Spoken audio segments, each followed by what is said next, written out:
Hi, I'm Debbie. And I'm Tim. Welcome to Vintage Food Farm, or should I say, welcome to Hanoi Airport. We are traveling around Vietnam. We have traveled in Vietnam since 2003. We are at the airport for a few hours, so we thought let's make you the ultimate Vietnam travel tips video.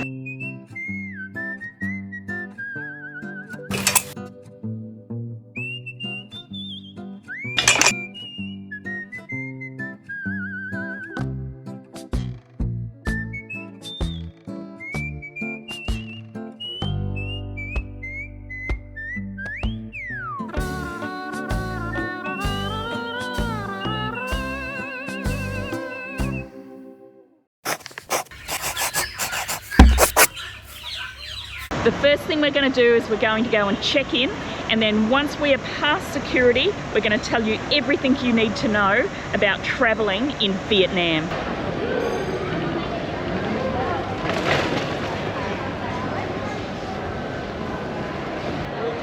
Just looking at the board for where we're going to go. So we've just ordered a coffee. We can't check in yet, so we're going to start down here before... Oh, here's the coffee. Come on. Come on, thank you. Thank you.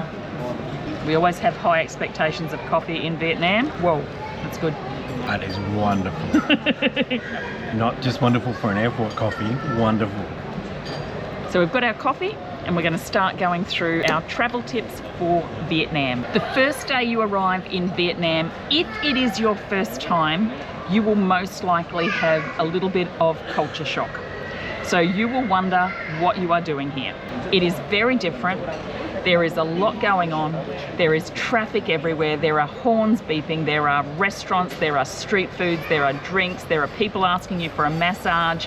There are people asking you to go into their restaurant. It is a massive hustle. What you need to know is when you first arrive here, you look like you first arrived here. So you're looking up, you're looking around, you're looking everywhere, you're looking a bit deer in the headlights, and the locals who are trying to sell you stuff will pick up on that, and you will get approached for everything. After 1 or 2 days, that will stop. The other thing that causes culture shock is just the basics of the food. There are so many options, and if you don't recognize what they are, you're probably going to be a little bit intimidated. But just know that in 1 or 2 days, you will be all over it and you will absolutely love it. So just immerse yourself in it as quickly as you can.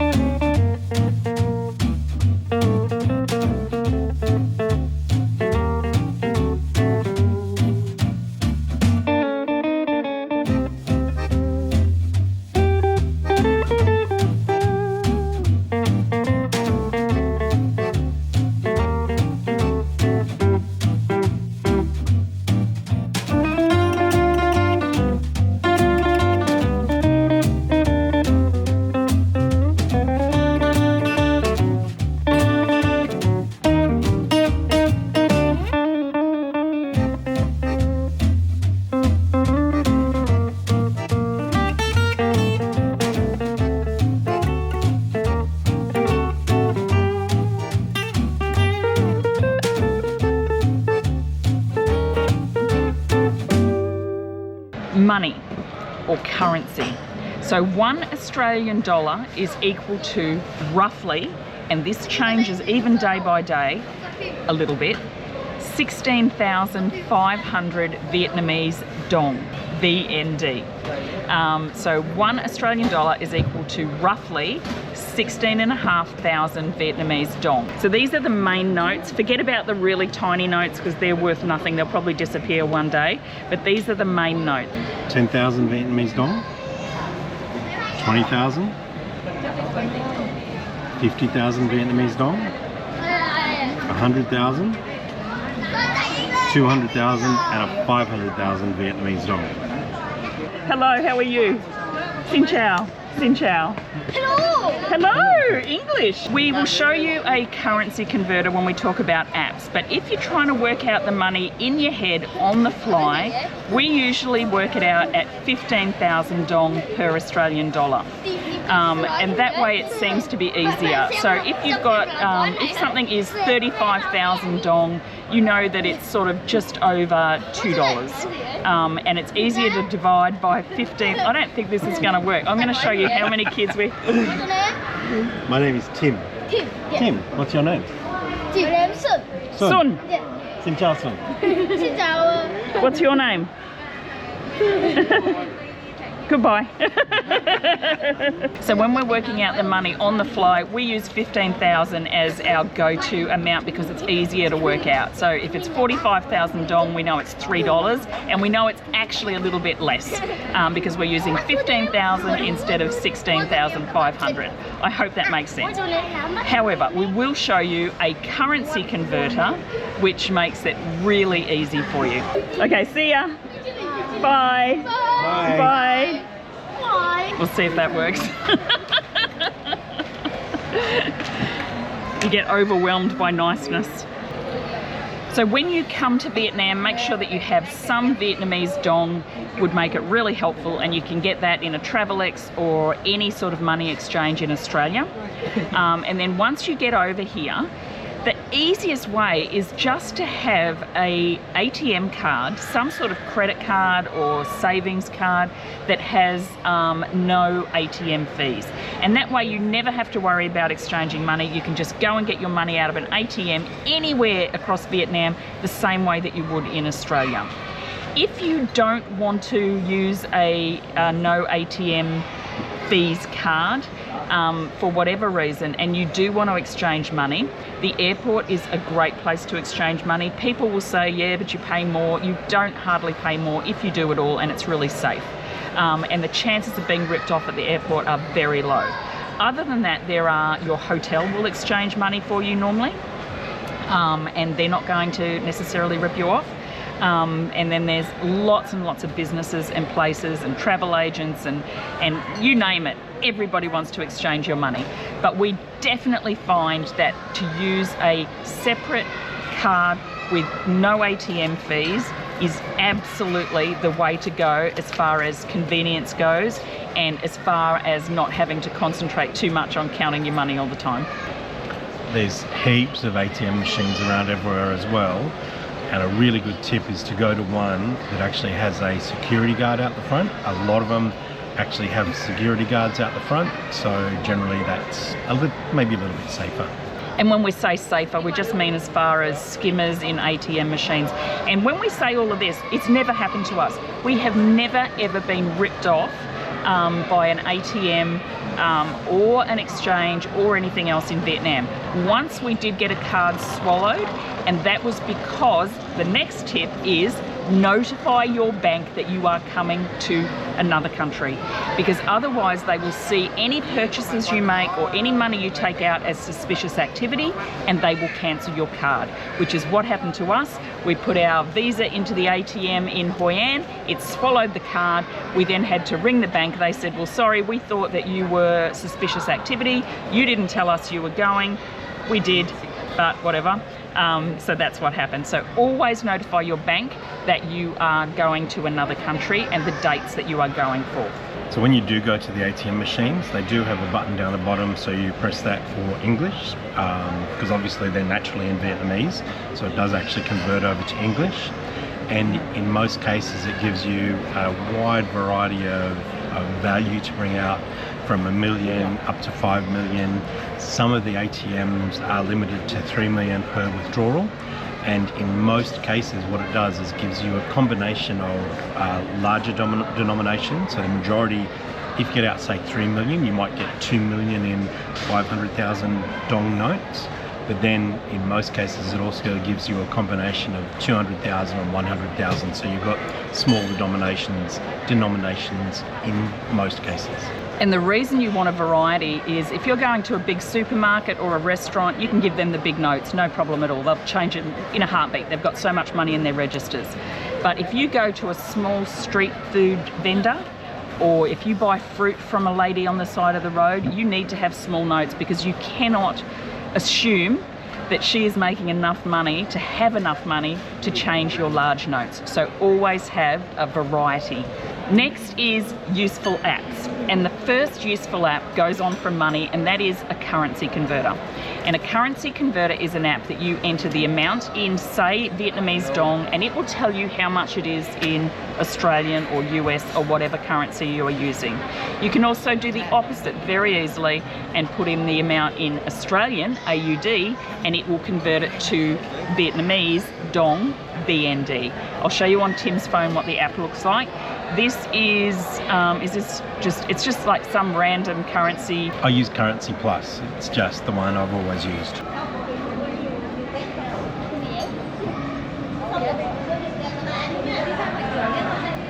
So Vietnamese dong, 1.5 million, $88.51 Australian. What I like about this one is it allows me to put in a variety of currencies. So as we travel around Southeast Asia, I've got most of my common used currencies always shown on the screen. So I have exactly the same app, but I have it set up differently so that I only have Vietnamese to Australian or Australian to Vietnamese, so that it's nice and simple. The other app that is particularly...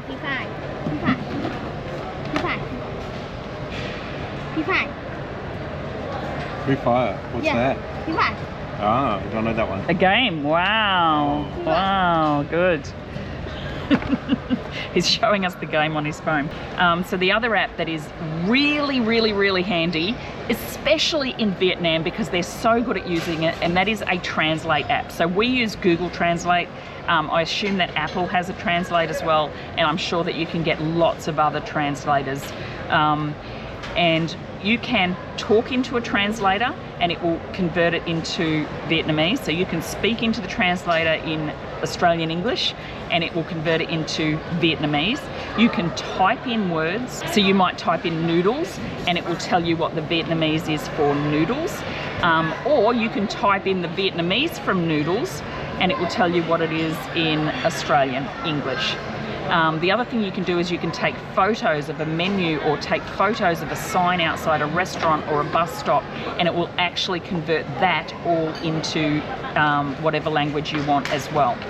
The other thing is you can have a complete conversation with a taxi driver, with somebody in a shop using Google Translate. And in Vietnam, it's so popular that the staff in the shops and that will often get you to get your phone out so that they can communicate with you using Translate. So I'll show you this one with Tim's phone.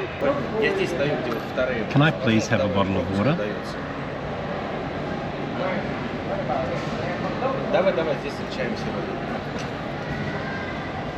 Cho tôi xin một chai nước được không?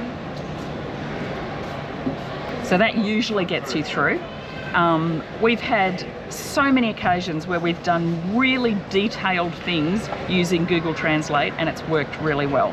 And you'll be passing it from the person you're trying to talk to you. Sometimes they'll have it on their phone and they will talk into their phone and it will convert it into English and say it back to you. So really handy.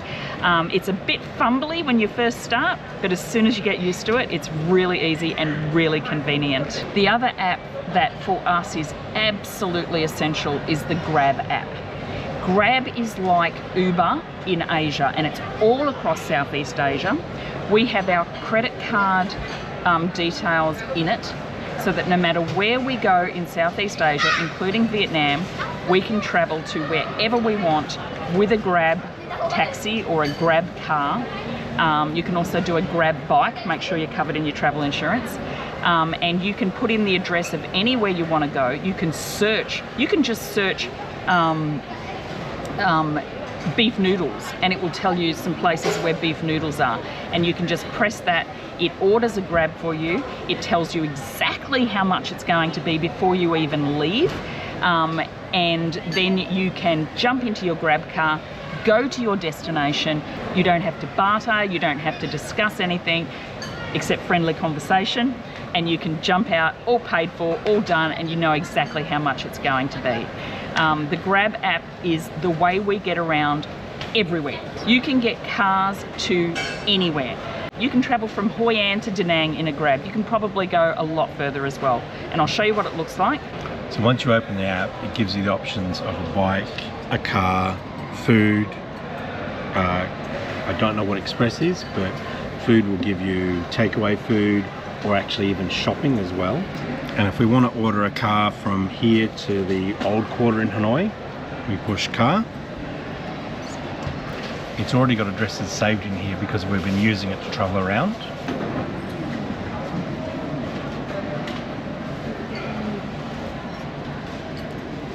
So just because I started to type old, it brought up straight away Hanoi Old Quarter.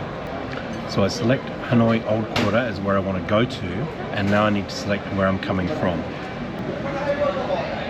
So I select arrivals at the airport,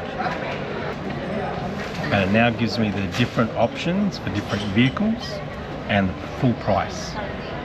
So the other thing is, a really good tip is if you're going to or from the airport and you have luggage, is to select a 7-seater car. And the difference between a 7-seater and a normal smaller car is only about $5. So say it's $20 for a 7-seater. And then $15 to the old quarter, something like that, for a normal little car. And the reason you do that is because some of the small cars could be really small, like a tiny little hatchback, and the 7-seaters are usually newer, air-conditioned, really comfortable, but mostly they can fit all of your luggage in easily. Grab is so easy to use, and it is cheaper than an airport transfer or a taxi, unless of course you've got a free transfer through your hotel. Don't use Grab then. So Grab is significantly cheaper than taxis, and the other thing that is good is one of the challenges in Vietnam is taxis. And you know, we very rarely have a situation where we get ripped off, and I'm not sure that sometimes what people think is ripped off is actually ripped off, but we have had situations where we have tried to get a final price on a taxi to go to a destination. They've said, no, use the meter, which seems like a very reasonable thing to say, and then we've been charged a significant amount of money to go to somewhere. So the tip is use Grab so that you know the final price right from the start. If you use a taxi, you will pay more, but make sure you use a legitimate taxi company. And even as far as looking at the paint job on the car, that says what the taxi company is. And the other thing is, if you do have to use a taxi, which does happen, make sure that you agree on the price before you get in.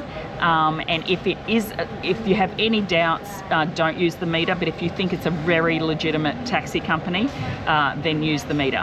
If you get in the taxi and you see that meter going through the roof, just ask them to pull over, hop out and go and get another taxi or a Grab. There are so many forms of transport in Vietnam.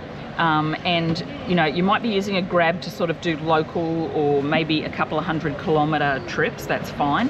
But once you get more than that, then you need to be looking at other options such as planes, which are reasonably priced. There are buses, which are absolutely dirt cheap. We got a sleeper bus from, where do we go? From Hanoi, no. Hue. We got a sleeper bus from Hue to Hoi An, and that cost 10 Australian dollars, $10.17 or something like that, with a pickup from our hotel. Now when I say sleeper bus, it's not a luxurious sleeper bus. It's a little bit sardine-ish, like you're in a bus with a whole lot of backpackers, and you can see here that it's very well designed so that your legs go under the seat of the person in front. Really well designed, very comfortable, but it's not a luxury bus. The other thing that we did was we took a train from Hanoi to Ninh Binh, and Ninh Binh is about a 2-hour train trip, and we had a comfortable seat, they call it, on the way up, and that cost us $7 each.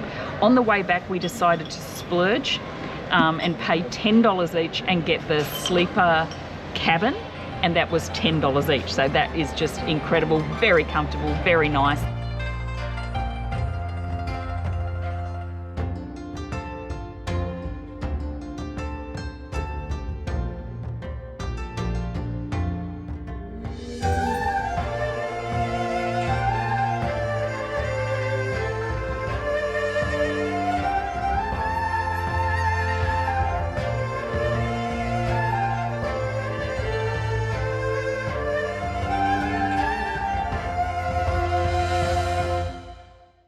And then I'll show you here, this is the really, really good sleeper cabin. And it is something maybe that if you were going from Hanoi to Saigon for a big trip, you would definitely want to do, because it's got double mattresses, it's really comfortable. If you are worried about sharing a cabin with somebody else, you can ask for a cabin by yourself. If that is not a possibility, which it always has been for us, you could even pay for the beds up top and pay $20 each and pay for the whole cabin. So depending on what you want to do, it is very, very affordable to travel around Vietnam, and there is a lot to be said for traveling by bus and by train, because you get to see amazing things. They walk up and down the bus and train, they feed you, you get to see locals talking, they've got roosters. It's very, very interesting to not just travel by train all the time, and to actually immerse yourself in real life. There's also things when you're in a big city like Hanoi or Saigon, there are the metros, so you can get on the train and go to a lot of destinations. If you are in towns like Hoi An, don't forget boats. If you are going to, say, ride in the round boats, which is a activity in Hoi An, you can get a boat to the boats, and it makes it a really, really nice way of traveling. One thing that I'm not sure if we can do better at or not is actually booking train tickets. So the first thing is, if you're going to book a bus ticket to anywhere, whether it's a tour bus or a sleeper bus, travel agents are your way to book it. There are travel agents on every single corner, every single street of Vietnam, so there is no problem finding a travel agent. And they usually do money exchange, laundry, tours, you name it, the travel agent can help you. So that's a really great way to book a bus. If you book a train, we actually go to the station to pay for our train tickets. So we were going from Hanoi to Ninh Binh. We went to the train station in Hanoi, we bought our tickets. There was a little bit of Google Translate involved. The staff were very, very helpful. She explained to us the comfortable seat, she explained to us the sleeper seat, and we booked it there. And what that did also is it made us really confident that we knew exactly where the station was, exactly where the platform was, we knew exactly where to go a couple of days later when we went to get on our train. We've tried online, we've tried apps, and it just seems to be not all of the destinations are available, or it's really expensive. So we just go to the station and pay for our ticket over the counter. One way you can get around the main tourist areas is with cyclos. So cyclos are a great way to go around and see everything that's going on around you. But before you hop on, you do need to negotiate the price. Don't be too hard, because it is a really tough job that those guys are doing. Whenever we go on a cyclo, we make sure we take two separate cyclos. I walk down the street sometimes and I see two big Western people in one cyclo, and I feel really sorry for the guy who's got to push those pedals. We always take two. We never negotiate too hard, because it is a really hard job they've got to do. And the guys will normally tell you, the guys in the cyclo will normally tell you how long that's for. So it's not necessarily an A to B destination part, it's about how long they're taking you on the ride for. They're actually really, really good at taking you on tours of the cities, showing you things that you don't actually necessarily know about, that you don't see online. And yeah, it's just amazing what you get to see. They really know where to go to show you what's happening around the place. So something that you might find frustrating, that you really should challenge yourself to get used to very quickly, is people yelling out to you to try and sell you things. And one of those is cyclos. So cyclos will, you know, sir, sir, sir, madam, madam, madam, all the time. And I'll tell you some words in a minute that you can say to deal with all those situations. The other thing is things like foot massage or massage. Like, there's common things that people are yelling out to you all the time. It's worse when you first arrive in town, because everybody knows for some reason that you've just arrived in town, and then it gets less and less and less. The word scam is bandied around way too liberally, in our opinion. So some of the scams that do exist in Vietnam that are maybe different from what you would be used to would be the shoe shine scam. And you can see here's some footage of that happening to Tim the other day. and it happened to me as well, where you are standing usually in a touristy area and all of a sudden there's somebody down at your feet and you don't know what's going on because you didn't see him come. He's just appeared, and he is going to shine your shoes, even if you're wearing thongs. What he will do is he will clean your shoes or try to clean your shoes and then possibly charge you a huge amount of money. And then if you don't pay it, he may get, you know, feisty or, you know, some sort of thing. So yeah, possibly don't get your shoes shined or cleaned when you're walking around a tourist area, because that could be a scam. And that is, I believe, an actual scam, because he will try and rip you off.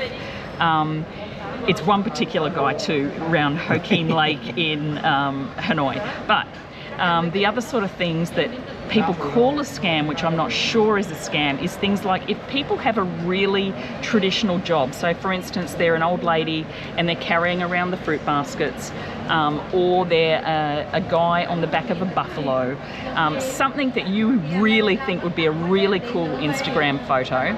They will offer you a photo, but the expectation is that you pay, which is perfectly reasonable because these people sometimes do not have a lot of money at all.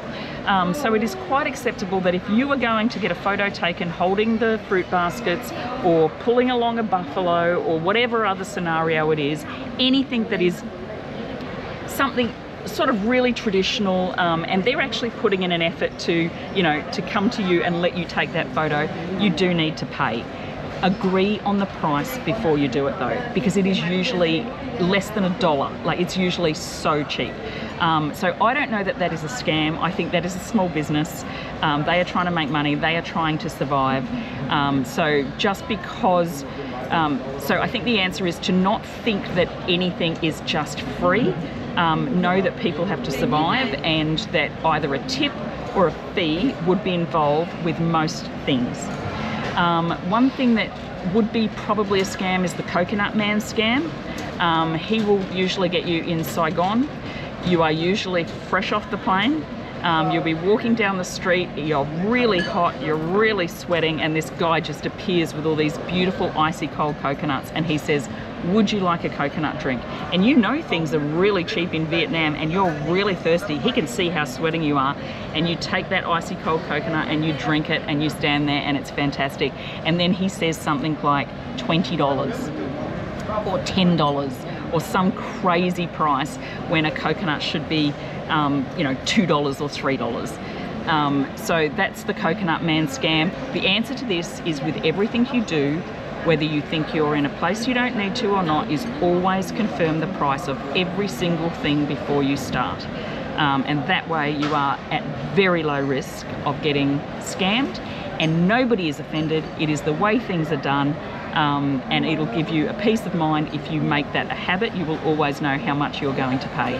I'll give you an example. There is a shop in Hoi An, beautiful shop in the ancient town with heaps of lanterns, and it's Instagram central. Everybody goes there to get their Instagram photos taken. So if you go to that shop to take your photo in front of those lanterns and you say to the lady, can I take a photo? How much does it cost? How much was it? It was 10,000 dong, less than 30 cents. So just confirm the price. Whatever you're doing, just confirm the price, and then everybody's happy. Good for you, good for me. And can I just say, not only was it cheap to take the photos, but she actually helped me with my Insta shots. Yeah, she showed Tim some really good poses. Wait. Hang on, yeah, show me, yeah. Come on.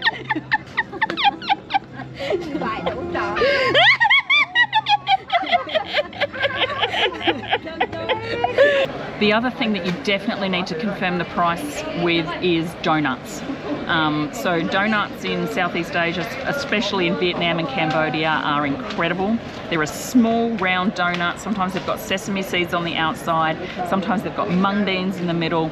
Really, really, really yummy. But there's ladies with carts that walk around, and they will, almost as if they're offering it to you for free.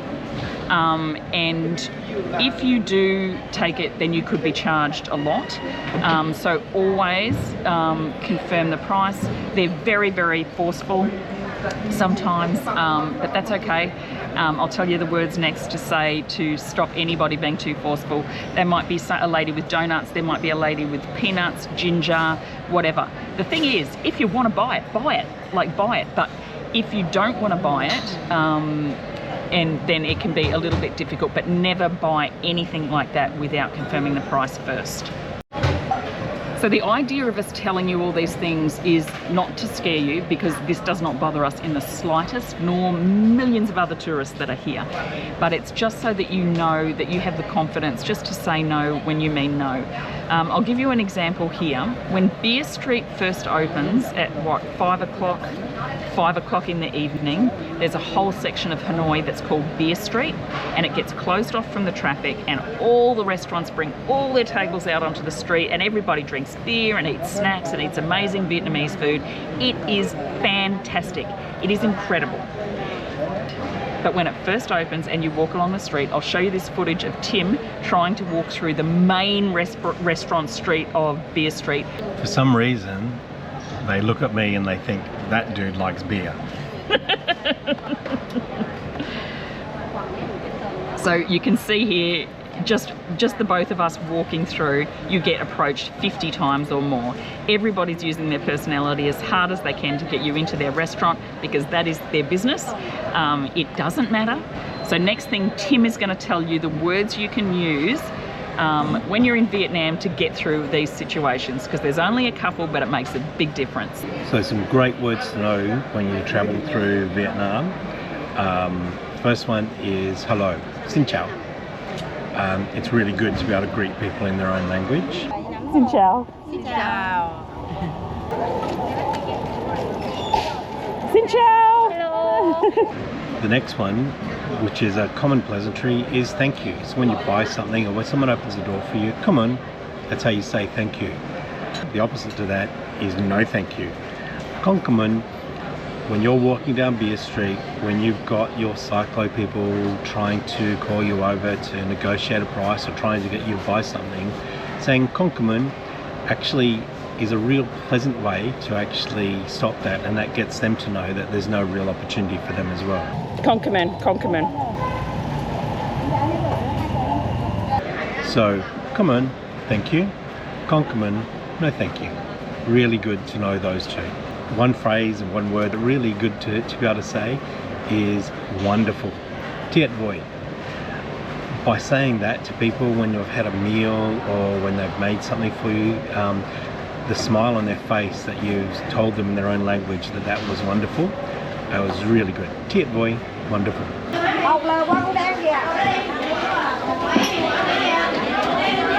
Thank you, that was beautiful. Thank you. Tiet voi. Tiet voi. And of course, as well as language, as well as words, there's sign language. International sign language for no is as you're walking down the street and as people are calling out to you, you just look at them with a smile on your face, hand down low, go like that. They see that, they understand that you're not going to buy something, you're not going to come over and talk to them, and they're able to then focus on their next potential person to sell to. And just remember, with all these people approaching you, all they're trying to do is make a living. There's no need to get angry. You don't need to get frustrated. All they want to do is make their living. So yeah, just sometimes it might get a little bit frustrating, but just challenge yourself and enjoy it.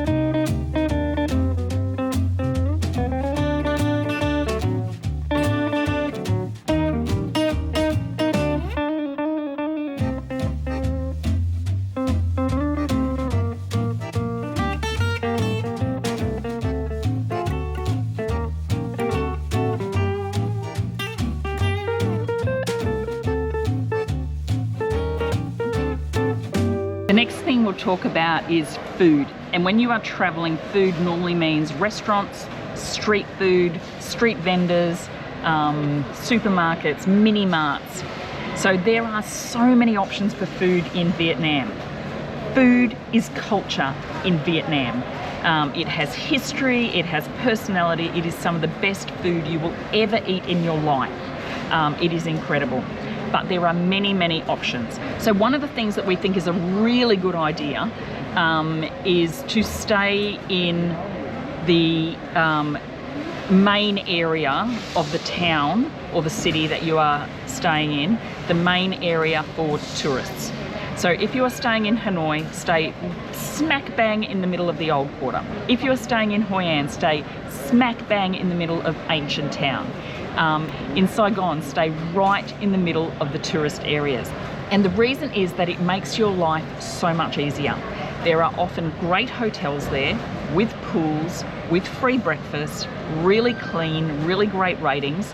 You can walk out the door and you can have a choice of every single sort of food you want. If you want a really high-end restaurant, you can go and eat in a high-end restaurant. If you want to sit on a little red chair and eat street food, you can sit on a little red chair and eat street food. You have every option. You don't have to go far to get there. If you are here on your first trip and you have a bit of culture shock and you're not used to the sight and the sounds and the smells of the food, you know that if you stay in these areas, you can get anything. You can go and get a burger and chips if you want. There are many, many options. So we do recommend that you stay in the main area. And we've been traveling here for a long time and we still do that because we found that when we ventured out into the outer city, so say in Hanoi we stayed around the West Lake, the hotel was magnificent, but there was not as much food available exactly where we were. The cost of getting the grab taxis into town each day for whatever we wanted to do ended up being the difference in the cost of the hotel anyway. Sometimes the cost of the hotel is exactly the same and it just wasn't as convenient. It didn't have everything that we needed. It was much more set up for locals. There was food, some of it we didn't like, some of it we did like, but when we stay in the old quarter or in ancient town, we know that we're going to get every single thing that we need and want at our fingertips. We do go out and we do eat real local. We go out to the countryside, but we just like to have a nice base where if we're tired and we just want to go to the Circle K mini mart and get some soda waters or whatever, we want to know that it's all there. And then you venture out into the other areas to try different things. When you're staying in your hotel, you probably want to stock up your fridge, which is what we do. So we will go to a local supermarket. They've got the big C's, which they call Go supermarkets now. They've got the Aeon malls. They've got mini marts everywhere, and mini marts are really affordable. You can go in there, you can get soda water, soft drinks, snacks, alcohol, anything. Stock up your fridge in your hotel. Don't pay the minibar prices, which are still really cheap anyway, but then you know you've got heaps of drinks because you do need to stay hydrated in Vietnam, especially in the hotter months. So we go and get 10 soda waters and just fill up the fridge. So yeah, mini marts, supermarkets, a lot of the brands are exactly the same brands you'll find in Australia. They are not intimidating at all. They are clean, well stocked, well presented, really affordable supermarkets and mini marts. You can get anything you need, so don't worry about overpacking. You can buy shampoo, face wash, toothpaste. You can buy foods to take home with you, so you can go and get some noodles or some stock powder or some fish sauce or some different marinades. Whatever you want is absolutely easy to shop for in Vietnam. There are massive mega malls like the Aeon Mall and Vincom malls where you can get brands, even luxury brands. Sometimes they are significantly cheaper than Australia and sometimes they are exactly the same price. When we come to Vietnam or anywhere in Southeast Asia, we have a list of things that we would normally buy in Australia that we want to buy when we're on holidays so that we can save a lot of money and help to make up the cost of our trip. And some of the things we would do is, say, get glasses. So you can go into an optometrist here and you can get your prescription made and you can get a pair of quality. We go to a company called Owndays. Really high quality glasses, Japanese owned company, prescription and glasses, and they're really trendy, really cool glasses for $150. And the really good thing is they take 20 minutes to make. They have all the lenses there and they make them on the spot. So Aeon malls, Vincom malls, big mega malls, if you've got your Grab app there, you just search mall and it will show you a heap of options, and you can go shopping for luxury brands and the brands that you know, and maybe you'll get them cheaper, maybe you won't, but it's a great experience. As far as drinks go, if you want cheap beers for around the pool, you can buy some from the mini mart and put them in your hotel fridge. But most hotels will have a really affordable happy hour. Usually happy hour goes for a very lot longer than an hour. It's usually 2 for 1. They're usually really cheap, as well as the hotels having happy hour. All of the restaurants have happy hour. Even places that don't sell drinks have happy hour. There's a lot of happy hour going on in Vietnam. We don't get sick of eating Vietnamese food in Vietnam, but if you did, there are options for you to get Western food, and one of those options is using the Grab app. It's also really good if you've had a day out looking around the town and you get back to the hotel and you're tired. You can go into the Grab app and you can order any type of food you want. You can order a burger, you can order a noodle soup, you can order a pork chop and rice, whatever you want. There's a few different apps you can use as well. There's Shopee, there's DoorDash, there's a few others as well. So have a look around, find the one you like. As far as communications go, what we do is we get a SIM card when we arrive in the country from the airport. And that is usually very affordable. How much did we pay for our SIM card? I think it was about $15 each. So approximately $15 each, and we've got, I've got unlimited data, and Tim's got calls and data. So the other thing is, when you've got data, you've got Facebook Messenger, you've got WhatsApp. And WhatsApp is really important in Southeast Asia because that is what all the locals use. So people call him on his normal local number that he has using WhatsApp. And you can message people on WhatsApp, you can talk to them. We arrange a lot of things through WhatsApp. If you've got a good Grab driver when you arrive in a town and you want to use them as somebody to take you around to some of the tourist destinations, they will always communicate with you on WhatsApp. So WhatsApp is a great app to get that works with your normal phone number. So you don't need to do anything. You just set it up and it works like your normal phone number, and you can message people back in Australia or wherever you're from, and you can message local people, and that is the communication that people use here. So you've got your Facebook Messenger, you've got your email because you've got data, so there's a whole lot of ways that you can communicate with people. We did look at eSIMs, and we want to use eSIMs, but they just are too expensive at the moment. Hopefully they get cheaper soon, and what an eSIM is you just go online. You don't need a physical SIM card, you just activate it. So you can keep the same phone number wherever you go in any country, usually within a region. Some of them are the world, but it did cost, I think the cheapest we found was actually a link on Agoda, which was about $40. So it is significantly more expensive than $15 buying a SIM at the airport. But if that's something that is really important to you, if you have a business or something and you do want to maintain your normal number, then that might be an option. As for which SIM card to use, the one that we found that had the best coverage is Viettel. So that's what I've got in my phone, and I just seem to have had coverage every single where we've gone, whether we're in the country, whether we're on a train traveling from town to town or on a bus. I've had coverage. And you can get a Viettel SIM card at any airport in Vietnam. The next really important thing is travel insurance. If you can't afford travel insurance, you can't afford to travel. It is so important. Make sure you've got a good comprehensive travel insurance that will take you to a good hospital in any country, not necessarily the country that you're in. Make sure it's a company that you know, hopefully that you trust, and then read the fine detail. If you are going to be on motorbikes, you need to make sure that you are covered for motorbikes. And it's very easy to get covered. You've just got to pay a tiny bit more. I think it was like $20 or $40 extra. But if you are going to be on a motorbike, or if you're going to go on a cruise for a few days, make sure that your travel insurance covers it, because if they don't and something happens to you, then your travel insurance is absolutely useless. So make sure you do answer all the questions honestly, otherwise it is not worth the money that you have spent on it. And the other thing we do is we always have a hard copy of our travel insurance with us in case we get our phones stolen or something dramatic happens. It's just another backup that we can actually contact our travel insurance if we're really, really sick, which has never happened, touch wood, and we, like need to just, quickly call somebody to find out where to go or to find out a travel insurance approved doctor or whatever. It's really good to have a hard copy floating around as well, where it is easily accessed. And wear a helmet.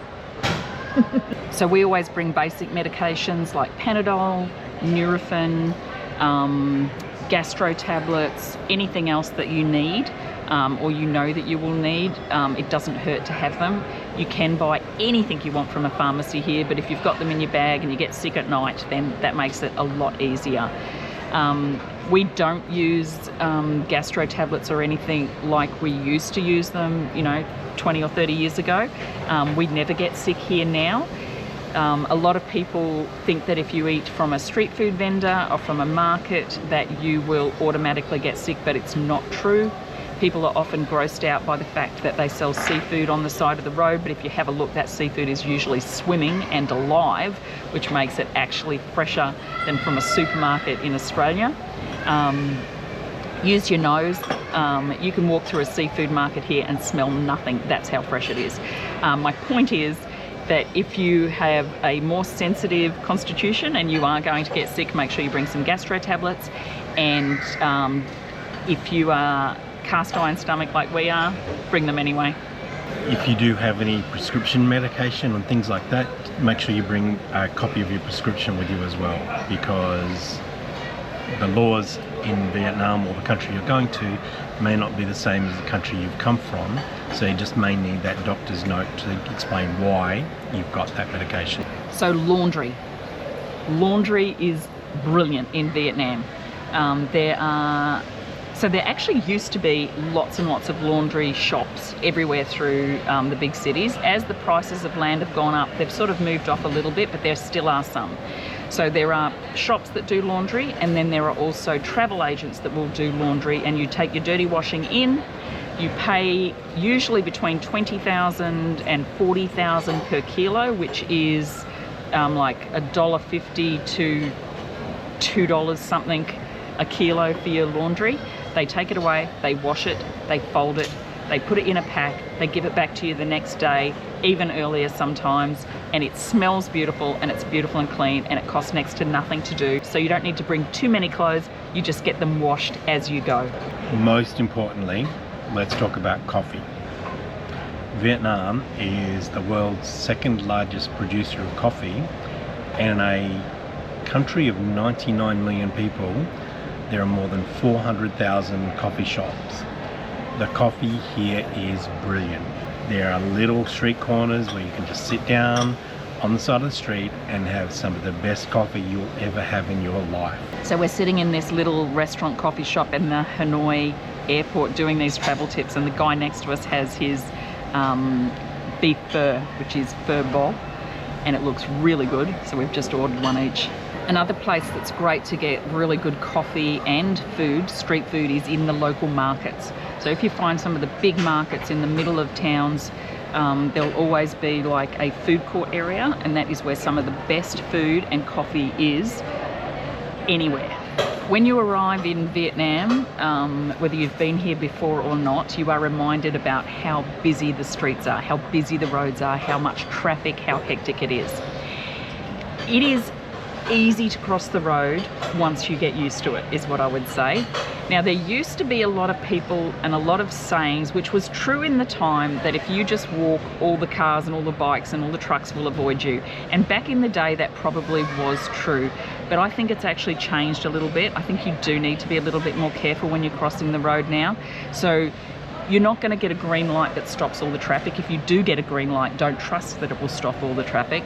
Basically, you walk out when there are no cars, just bikes, and the bikes will move around you. If there is a car, you need to watch it and make sure that it is going to slow down and stop for you. So it is very, very easy as soon as you get used to it. And the other thing that you can do is you can stand beside somebody who knows how to cross the road. Not behind, not in front, beside, and you can walk across with them. But it is very easy. The traffic does move around you, but you do still need to use your eyes, and just make sure, especially with cars, that they are actually going to slow down or stop to let you go, or you need to wait for them. Begging. There is actually not a lot of begging in Vietnam. There is some, and obviously you don't need to give money to anybody that you don't want to. Don't give money to children, because you don't want to encourage them to be, by making them make more money not going to school than going to school, and it just sets up a bad precedent. But if you see somebody who is really struggling, like if we give away money all the time. We don't give away a lot, just like $5 or $10. If we see somebody who's really elderly and they're selling, you know, just tiny bits of weeds that they've harvested from the bush somewhere, we will give them money. If we see somebody who's struggling and collecting bottles or cardboard, then we will sometimes just give them money. There was a lady outside the market the other day, and she was buying her greens from another lady who was selling the greens, and a couple of bits just dropped on the ground on the street. And when the vendor that was selling the greens walked away, the lady jumped down and she was picking up every single leaf off the ground to put into her bag to take home to eat. We gave her some money. It makes you feel really good. There is nothing wrong with it. There is sometimes problems with giving away money if people have been disabled deliberately for begging purposes, or to children. But if you see somebody who legitimately could just use a few meals, there is nothing wrong with giving them money. It's good for them and it's good for you. Hello, Xin Chao. Thank you. Come on, thank you. Yes, thank you so much.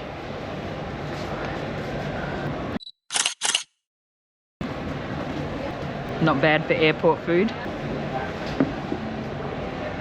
This is special pho bao. So special beef noodle soup. So this is a bit of a Hanoi thing, which is spread everywhere, where the pho comes with these ridiculously, deliciously fried oily breadsticks that you dip into the pho. So good. So good. That's another tip. If you're in an airport and you want to eat decent food, try to go for the more local, smaller sort of cafes than some of the big, more commercially ones. Having said that, if there is a Popeye's chicken, that's where we are. And there is a Popeye's chicken here, but it's inside security and we can't check in yet.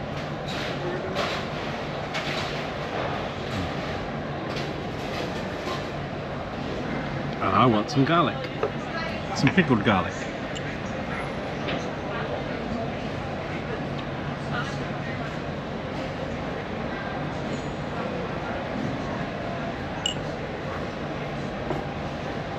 And lime.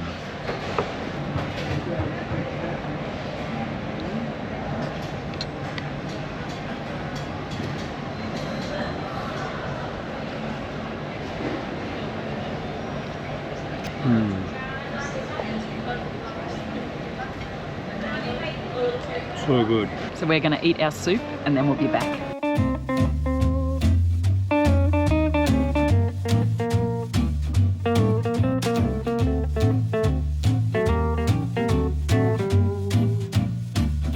So tipping is definitely something that happens in Vietnam, but it doesn't have to. It's up to you whether you feel like you want to tip or not.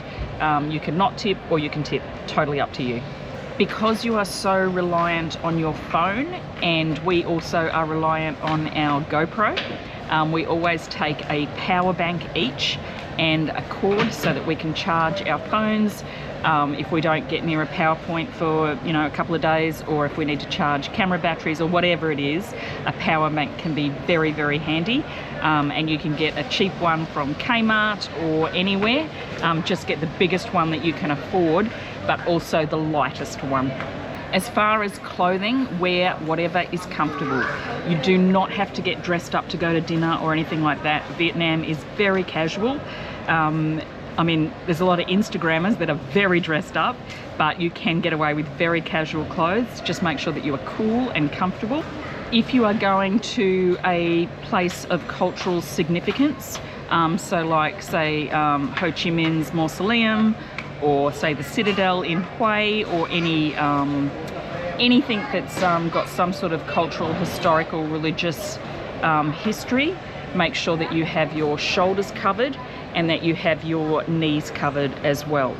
Normally you can buy stuff nearby, maybe a sarong or a pair of pants, long pants, but yeah, make sure that your shoulders and your knees are covered, because that is respectful, and you will most likely have to take your shoes off as you go in. So to have a pair of shoes that you can easily take on and off will make a big difference. As Australian tourists, you do need to get a visa to enter Vietnam. There's currently two types available. There's a single entry visa, which is valid for 30 days, that's $25 US, and there's a 90-day multiple entry visa available, which is $50. You can do a visa on arrival, but you can also, for convenience, do the visa online. There are multiple websites that say they're the right website to get the Vietnam visa.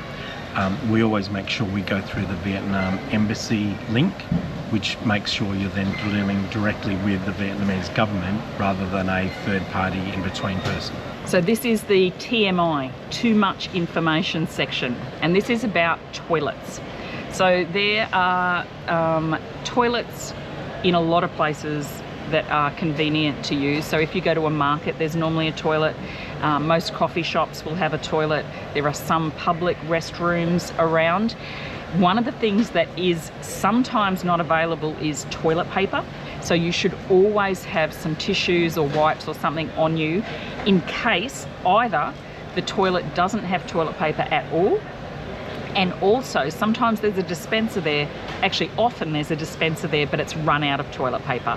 So either way, always have some tissues on you. There are things that they call bum gun. So this is like a squirty hose on the wall next to the toilet. And often when I say bring tissues, somebody will comment, you don't need tissues because there's a bum gun. Well, I can tell you there's not always a bum gun. So bring tissues, use a bum gun if you want to, but always have that backup of tissues. So there's also the thing of whether it is a squat toilet, which is a toilet that is at ground level that you squat down on, or whether it's a Western style toilet. There are so many more Western style toilets throughout Vietnam than what they used to be. It used to be almost a guarantee that if you went to the countryside you would have a squat toilet. Now it's not. But there still are many, many areas where there are squat toilets. Sometimes they'll have a combination of both. But yeah, normally if there's a touristy area or if it's somewhere where people travel to, there's normally a Western style toilet, but just be prepared in case. You also may have to pay to use a public toilet, which I absolutely love because they are the cleanest, nicest public toilets, and they cost, I think, about 20,000 dong, which is like $1 to go to the toilet, but it is immaculately clean. They've always got toilet paper, so pay away. It's worth it. So as far as accommodation goes, we do a few things. We do everything online. We book everything online. We do not go through a travel agent. If you feel more comfortable going through a travel agent in Australia, that's absolutely fine, but we book online. We will use either booking.com or Agoda or Trivago. And the other thing we'll use is Airbnb, particularly if we're going out to the countryside and we want a homestay type accommodation. If you are booking a hotel in a major city, as we said before, book it right in the centre. It's only going to cost you a couple of dollars more, and you've got the less cost of transportation on the daily, and you're going to get somewhere really nice. It is harder to get a hotel with pools in the bigger cities because there is simply limited land. We highly, highly suggest that you get a hotel with a pool if you like swimming, because there is nothing better than after a really hot day walking around the streets of Vietnam to go back and have happy hour cocktails by the pool into the evening, swimming. It's really, really beautiful. And sometimes they've got like a sky bar or whatever. So yeah, make sure you get a nice pool. We recommend that you get a pool that is an outside pool rather than an indoor pool. An indoor pool sometimes doesn't have that same nice feel as an outdoor pool. When we book a hotel online, we always filter it by guest ratings, and honestly, we will only do something if it is 8.2 and above, and it's always worked for us. Maybe once it didn't, and that was the location, not the actual hotel, but that way you know you're getting a great hotel with good ratings. Also, read the ratings, and when it says ratings, make sure you filter it to all ratings, not most relevant, because otherwise I think they can filter out some of the bad ones. Things that you are looking for in the reviews are hot water, air conditioning, breakfast, and pool. Hot water is really important, and usually it is no issue, but sometimes it is. And one thing that we found out after years of finding this an issue is if you're staying in the countryside and you're staying in a homestay or in a sort of semi-homestay and there's no hot water where you're in your room, just check that there's not a little switch, which there is, and turn the hot water on. So in probably, I don't know, 20% of hotels, there's actually a separate hot water switch in the bathroom. Not in a big modern hotel in the cities, but if you get out to the countryside and you need to turn the hot water on. And they don't tell you because they think it's obvious. So always check that there's not a little booster switch to turn the hot water on. You're welcome. You always want icy air conditioning. You can always turn it off or down. You always want a really nice clean pool. You always want the best breakfast ever. We spend like 2 hours at breakfast in the morning, planning our day, eating, working out what we want to do. It's just catching up on social media, catching up on whatever we want to do. We wrote the list for these travel tips sitting at breakfast this morning. So yeah, good breakfast, very important. So read what the customers say. If you get reviews in there that are, you know, 95, 99% good, and then you get somebody from somewhere saying, I don't know, the tiles were not the tiles they like, or the breakfast was, you know, something, just take into account that some people have rotten taste, and when they say the breakfast is not good, maybe they mean it's too Asian, which is a good thing. So yeah, just look at the reviews and make a judgment, and then go by the ratings, and also get a hotel which has got a lot of ratings. There is no point going to a hotel that has 10 out of 10 with 2 ratings, because that'll be the 2 staff that work there. That tile comment, that was a real comment. That was someone's real comment. They didn't like the style of tiles used in the room. And then we went and stayed in that hotel, and I swear it was the nicest hotel we've ever stayed in, with the best service, best breakfast, best ambiance, and the tiles were beautiful. The best tiles ever. If you are doing any sort of work, or if you like being on the internet, make sure that you look at the reviews for Wi-Fi as well. I think Vietnam, Southeast Asia as a whole, is significantly better Wi-Fi than Australia. You very, very seldom have an issue. It's 10 times faster than what we get in Australia, so it's always good. But you know, just keep an eye out for that in the comments as well, if it is important to you. Whenever we do a hotel review video, which we've done a few, we will always do a speed test on the internet so that you can see how fast the internet is. But fantastic in Vietnam, and the coverage, like you can be anywhere and you've got internet. It is insane. Another thing that can be hard for people is bartering, or haggling, or negotiating the price. There are some shops that are fixed price, that have a price on them, and they are fixed price. You pay the fixed price, and that might be a mini mart or a bricks and mortar sort of, you know, higher end store. It does get difficult though, because it may say it's fixed price, there may still be room for negotiation. And then if you're in, say, a market, you would normally start your bartering at, you know, half to 3/4 of the first price that you get. The other thing is, if something is dirt cheap, just don't barter, just pay for it. You know, like we're in Cambodia and we can get a hammock for $3. We're not going to argue about the price. We're going to make somebody's day and we're just going to pay it. But if you've, you know, got a situation where you know that something is overpriced and, you know, you're going to spend a lot of money or something like that, then definitely haggle and do not feel bad about it. A local said to us, start at halfway. I hear that all the time. Sometimes I feel like that's too low, so I might go like, you know, 30% or something like that. If the price is not right for you and the vendor, that's okay. It doesn't matter. Walk away. Sometimes when you walk away, they will say, okay, and they will, you know, come to a price. Sometimes they won't. You don't want to rip anybody off. You don't want anyone to sell you anything for less than what they're going to make money with.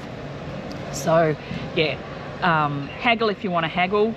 You will need to haggle sometimes, but don't be aggressive. Don't be silly about it. If the price is good, just pay it. And if you enjoy getting a good deal, half to 30% is a good starting point from what they offer you. So if they say it's 200,000 dong, go to 100,000 dong or 120,000 dong, and you'll probably end up at 160,000 dong, for example. Bottled water is available everywhere. Stay hydrated, that's a really key point, and I know from personal experience, we live in Cairns, we live in far north Queensland where it's tropical and hot, but when you're at home you don't tend to be walking out in that heat all day. So I have had a couple of times where I've become quite dehydrated, so make sure that you keep drinking water. If you're out in the countryside, a bottle of water could be 10,000. If you're in the middle of the city, it could be like 20 or 25,000. So it's very, very cheap. Just keep water on you, keep sipping all day because you are sweating, and stay hydrated. People in Vietnam are very, very, very nice. Some of the nicest people in the world.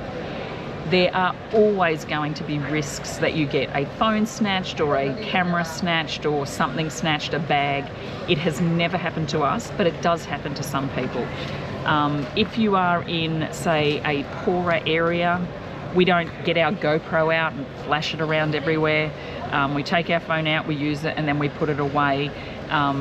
The value of some of these things is like a year's worth of salary to somebody who is struggling. So, you know, don't shove everything in everybody's face. If you're in a really touristy area, be aware of your surroundings, be aware of where your bag is. We often have our bag on the front, not on the back. And just, you know, if somebody bumps up against you or pats you on the back to say hello, they probably mean hello, but just keep an eye on it because a hand on the back can be a distraction from the hand in your bag. So yeah, it's never happened to us. It could happen though.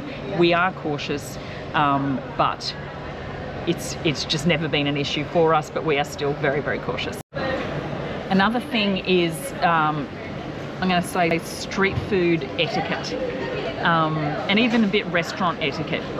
In Vietnam, you order your individual meal, and then on the table, whether you're street food or whether you're in a cheap restaurant, expensive restaurant, there will be little share bowls of limes and chilies and garlic in vinegar, and they are for everybody to use. So don't dip your spoon into them. If you're going to use your chopsticks to pick up something, use the other end that doesn't go in your mouth to pick it up. The other thing is, if you go to a really cheap, beautiful street food restaurant on the side of the road, and you have the best food of your life sitting on a little plastic chair, the minute you are finished, get up, pay and go, because it is very cheap, but they need to turn over a lot of people. So you sitting down there for too long will actually cost them money. So it is very good manners to eat your food and then hop up and walk away. You don't need to hurry. You can have a drink, you can do whatever you want, but just don't loiter around when you're not eating or drinking, because they want to fill those seats with as many people as they can. So that is it. We can now go and check in and get on our flight. If you have any questions at all about Vietnam, let us know and hopefully we can answer them for you. If you feel like it, and only if you feel like it, like and subscribe. But most importantly, stay calm in the farm.